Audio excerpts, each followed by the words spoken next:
रिजवान को हराने के बाद शिखर और आश्रय साथ में बैठकर खाना खाते हैं। उन दोनों के बीच बाहर की बातें होती हैं, जिन्हें सुनकर आश्रय रियलाइज करता है कि शिखर सच में बहुत अक्लमंद और सुलझा हुआ इंसान है। आश्रय के साथ खाना खाकर शिखर अपने घर पहुंचता है और कुछ देर बबीता के साथ वक्त बिताने के बाद शिखर के पास शुभचिंतक का मैसेज आता है। शुभचिंतक का मैसेज देखकर शिखर के चेहरे पर मुस्कान आ जाती है। इसके बाद बिना वक्त गवाए शिखर शुभचिंतक को फोन कर देता है। हेलो शिखर, कैसे हो तुम? शुभचिंतक की आवाज में खुशी झलक रही थी। शिखर बताता है कि वो बिल्कुल ठीक है। मैंने न्यूज में रिजवान की गिरफ्तारी की खबर सुनी तो सोचा तुम्हें कॉल कर लेता हूं। शुभचिंतक की आवाज में अजीब सी ठंडक थी। अब आपसे तो क्या ही छिपा है, शिखर ने मुस्कुराते हुए कहा। शिखर अच्छे से जानता था कि शुभचिंतक के पास पूरी घटना की अब तक रिपोर्ट पहुंच चुकी होगी। शुभचिंतक ने शिखर को उसकी सफलता के लिए बधाई दी और पूछा कि आखिर शिखर ने रिजवान जैसे इतने बड़े बिजनेसमैन को बर्बाद करके क्या सीखा। इसके जवाब में शिखर बताता है कि सबसे जरूरी सीख शिखर के लिए यह थी कि चाहे इंसान कितना भी ताकतवर क्यों ना हो, उसकी एक न एक कमजोरी जरूर होती है। शिखर का जवाब सुनकर शुभचिंतक संतुष्ट हो गया था। मुझे भरोसा था कि तुम जरूर सफल होगे, शुभचिंतक ने कहा। मुझ पर भरोसा करने के लिए शुक्रिया, शिखर ने जवाब दिया। शिखर के लिए यह पल एक बहुत यादगार पल था। शुभचिंतक का फोन काटने के बाद शिखर अपने लिविंग रूम के सोफे पर जाकर बैठ जाता है। वहां बबीता पहले से बैठी हुई थी। एक बात तो है, तुमने मुझे सच में चौंका दिया शिखर। बबीता के चेहरे पर एक मुस्कान आ गई और एक लंबी आह भरते हुए वो बोली, मुझे उम्मीद नहीं थी कि तुम रिजवान एंटरप्राइजेस को बर्बाद कर दोगे। तुमने तो कमाल ही कर दिया। यह सिर्फ बबीता ने ही नहीं, बल्कि किसी ने भी नहीं सोचा था कि शिखर इतनी जल्दी रिजवान से निपट लेगा। बिजनेस वर्ल्ड में रिजवान की ताकत का मुकाबला शायद ही कोई कर सकता था, लेकिन शिखर ने बहुत स्मार्टली सब कुछ हैंडल किया था। बबीता इतनी घबराई हुई थी कि उसने यहां तक सोच लिया था कि रिजवान शिखर को हराने के लिए शिखर को मारने की कोशिश न कर ले। मुझे इन सब से ये तो पता चल चुका है कि भले ही मैंने पहले कई बार लड़ने के लिए शुभचिंतक की मदद ली है, लेकिन इस बार बिना किसी मदद के सब कुछ करने पर मैंने महसूस किया कि मैं अकेले भी दुश्मन से निपटने का तरीका ढूंढ सकता हूं। शिखर के चेहरे पर कॉन्फिडेंस साफ नजर आ रहा था।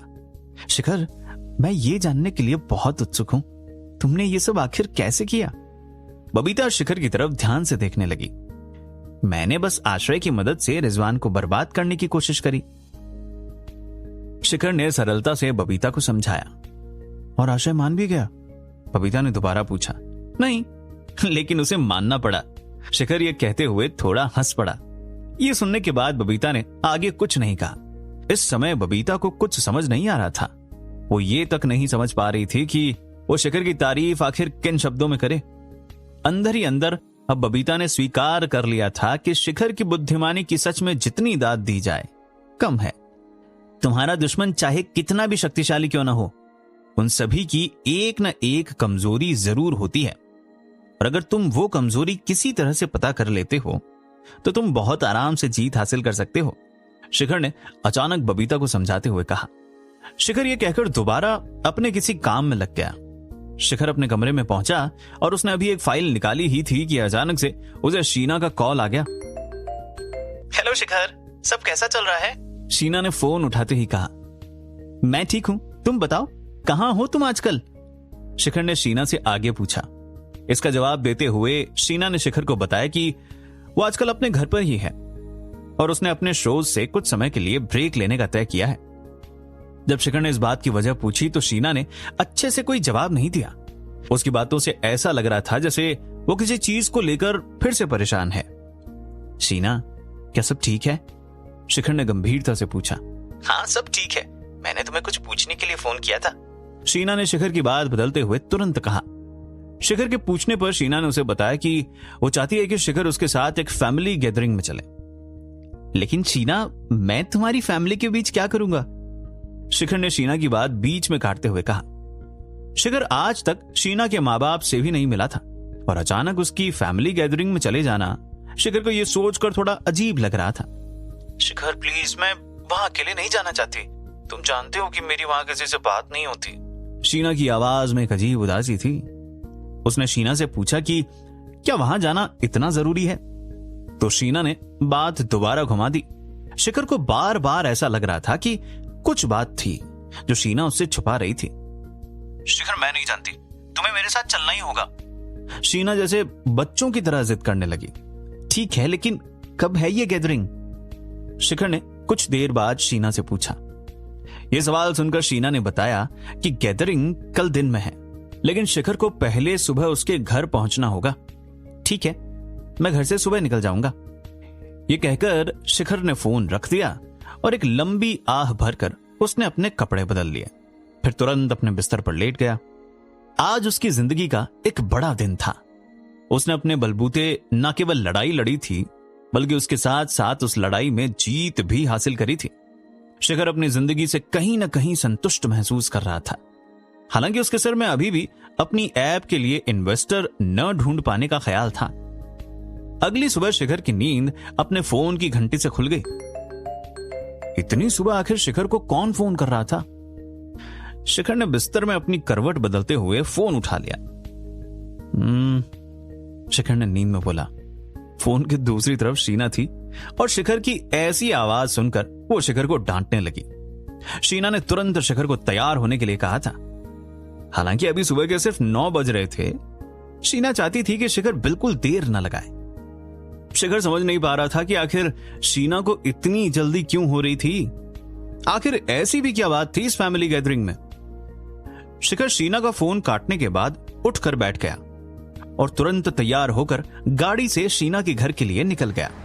जाते समय उसने बबीता को कंपनी का काम संभालने के लिए कहा। शीना के घर पहुंचते ही शिखर ने शीना के घर की डोरबेल बजाई और कुछ ही सेकंड में शीना ने दरवाजा खोल दिया। वो बहुत खुशी के साथ शिखर से मिली और उसने शिखर से अंदर आने के लिए कहा। अंदर बैठो शिखर, मैं बस 2 मिनट में आई। यह कहकर शीना किचन में चली गई। असल में शिखर पहली बार शीना के घर आया था। जब वो घर के अंदर घुसा तो वो शीना के घर को इतना साफ देखकर थोड़ा हैरान हो गया।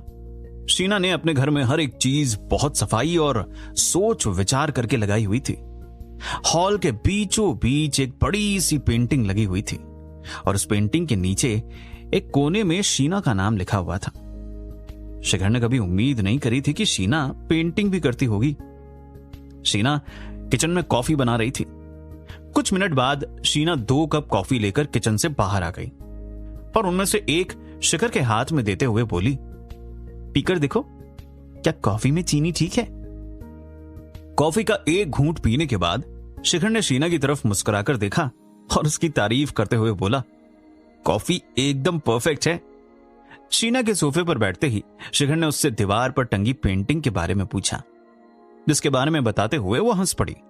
शीना ने बताया कि वो कॉलेज में पेंटिंग करती थी और ये पेंटिंग उसी समय की है। शिखर ने आगे कहने के लिए अपना मुंह खोला ही था कि अचानक शीना अपने कमरे में चली गई।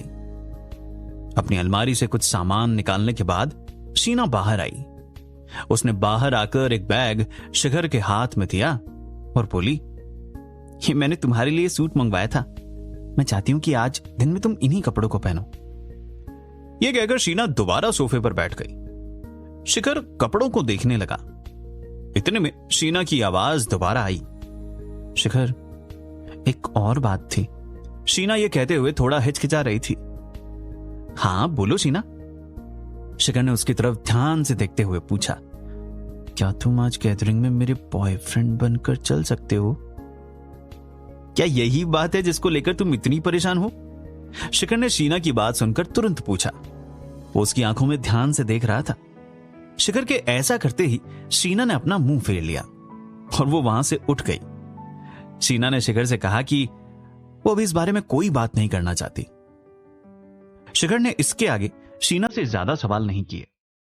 वो समझ गया था कि शायद अभी शीना से कुछ भी पूछना सही नहीं था। वो शीना का बॉयफ्रेंड बनने के लिए मान गया। शीना ने शिखर से सूट ट्राई करने के लिए कहा और शिखर वो बैग लेकर कमरे में चला गया। कुछ देर बाद शिखर सूट पहनकर बाहर आ गया। शीना ने शिखर के लिए ब्राउन रंग का सूट बनवाया था। जब शिखर उसे पहनकर बाहर आया तो शीना के चेहरे पर उसे देखते ही एक बड़ी सी मुस्कान आ गई।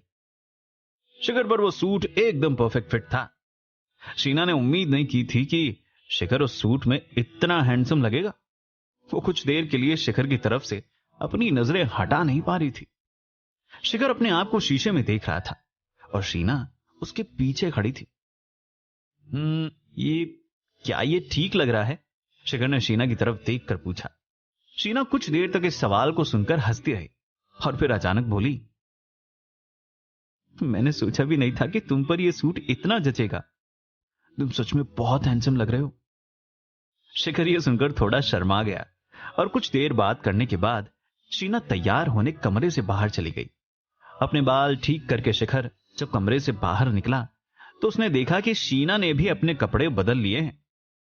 शीना ने एक ब्लैक कलर की ड्रेस पहनी थी जिसकी लंबाई उसके घुटनों से थोड़ा नीचे तक थी। हालांकि शीना की ड्रेस बहुत सिंपल थी। शिखर को शीना बहुत खूबसूरत लग रही थी।